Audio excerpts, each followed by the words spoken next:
बोलो श्री गणेश भगवान की जय।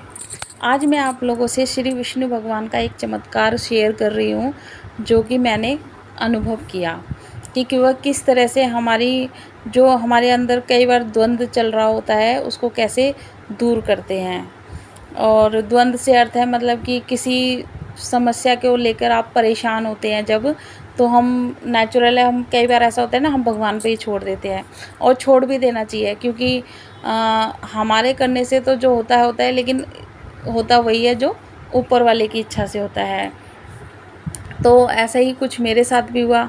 आप लोगों ने देखा होगा कि तुलसी के पौधे में लोग एक छोटी सी सिला रखते हैं, एक गोल सा पत्थर रखते हैं, तो और उन्हें शालिग्राम जी कहा जाता है। तो इसी तरह से मेरे मन में भी भाव जागा कि क्यों ना मुझे भी शालिग्राम जी को तुलसी माता के पास रखना चाहिए। वैसे मेरे घर में थे नहीं शालिग्राम जी, और कहते हैं वो ऐसे भी नहीं आते हैं हर किसी के घर जब तक उनकी इच्छा नहीं होती।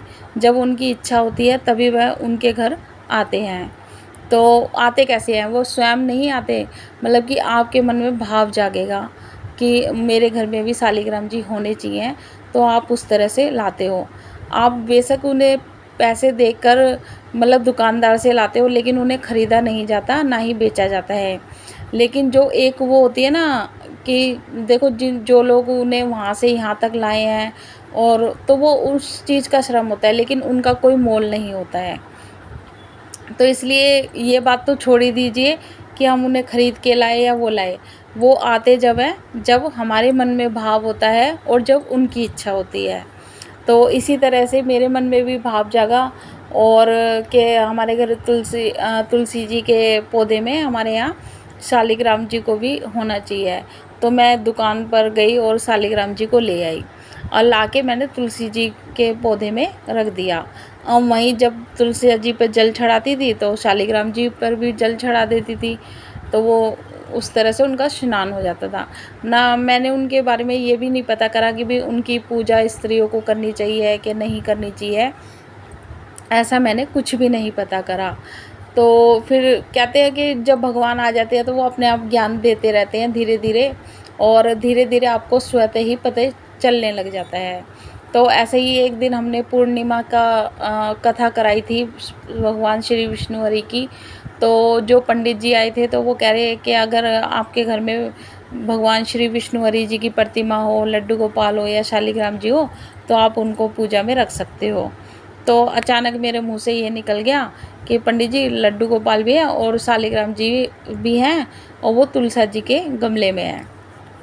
तो पंडित जी ने कहा कि शालिग्राम जी को तो वैसे घर में रखना चाहिए, अगर वो आपके घर में नहीं आए हैं यहाँ पे, तो पता नहीं उसके पीछे क्या रीज़न है। कि अब ये बात सुन के मुझे भी वहम हो गया। अब कहते ना, वहम के लिए तो एक छोटी सी बात भी है।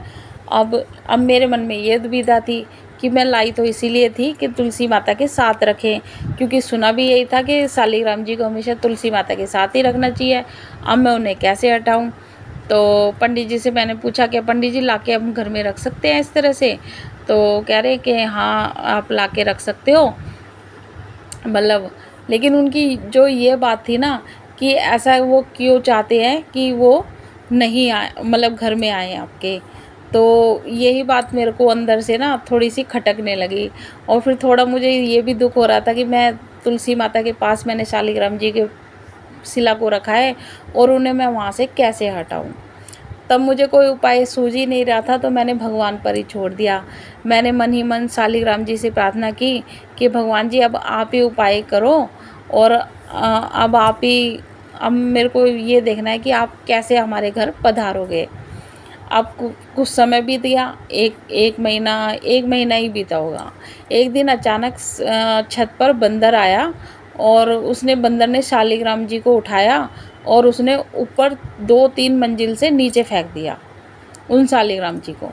अब देखो, कहने के लिए तो वो एक पत्थर का एक टुकड़ा ही है, और इतना बड़ी जगह है, वहाँ पे अड़ोसी पड़ोसी भी रहते हैं, कितने लोग रहते हैं। बट वो शालिग्राम जी जो है ना, वो मेरे बेटे को ही मिले। मेरा बेटा बाहर से अचानक आ रहा था, तो उसकी नज़र उन शालिग्राम जी पे पड़ी। अब उसके मन में ये आया कि ये तो हमारे घर के गमले में रखे थे तुलसा जी के पास, कहीं वही तो नहीं है। अब हो सकता है दूसरे भी हो सकते हैं भाई, लेकिन ऐसा ही चिकना पत्थर ये सब मतलब उसके मन में आया और वो उन्हें सीधा घर में ले आया। मतलब बाकायदा जैसे कि नीचे से गेट से एंट्री करते हैं ना, इस तरह से वो शालिग्राम जी को घर में ले आया।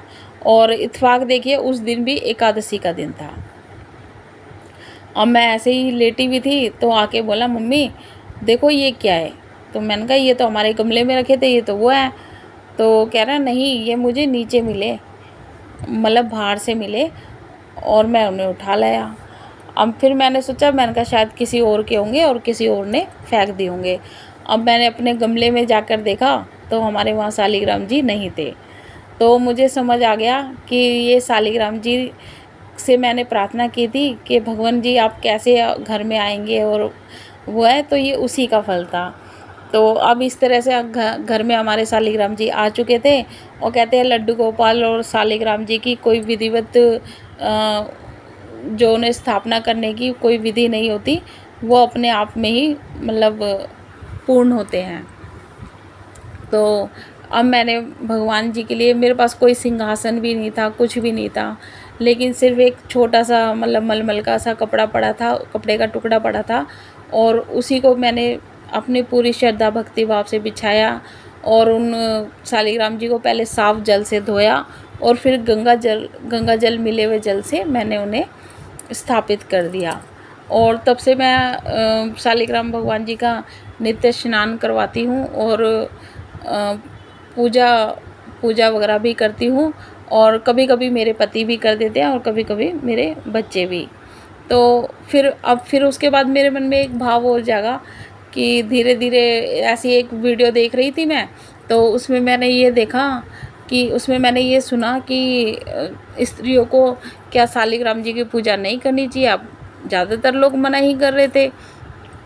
फिर मैंने और सर्च किया, तब मैंने पाया कि उसमें सच्चे मन से आपके मन में सच्चा भाव होना चाहिए तो आप शालिग्राम भगवान जी की पूजा कर सकते हैं।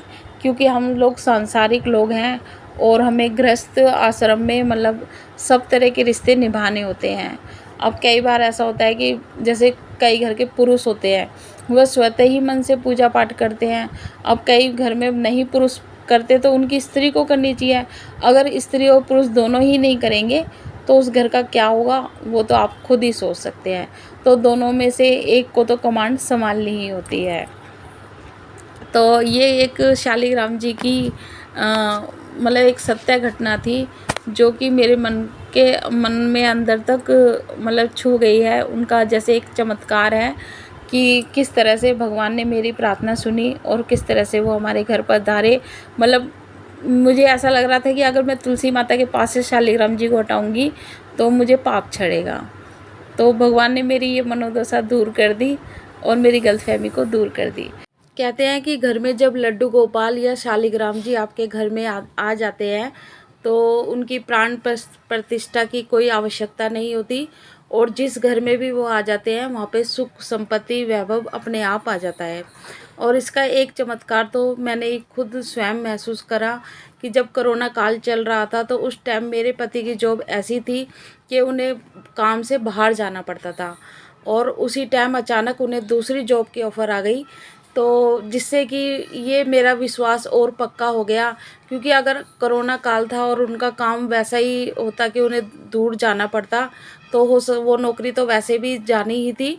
लेकिन भगवान को तो सब पता होता है और उन्होंने पहले ही दूसरी जॉब का इंतज़ाम करवा दिया। तो कहते हैं ना, हम कुछ जाने ना जाने लेकिन हमारे अच्छा बुरा वो भगवान अवश्य जानते हैं। तो अगर आपके मन में श्रद्धा भाव हो, विश्वास हो, तो आपसे जितना हो सके, जो हो सके, आप ईश्वर को याद कीजिए तो आपकी मनोकामना पूर्ण करते हैं और किसी न किसी रूप में वह आपके घर में विराजते हैं। चाहे वो कोई फ़ोटो हो, चाहे लड्डू गोपाल हो या शालिग्राम जी हो। तो अब आपके मन में श्रद्धा और भाव पूरी भक्ति से होनी चाहिए।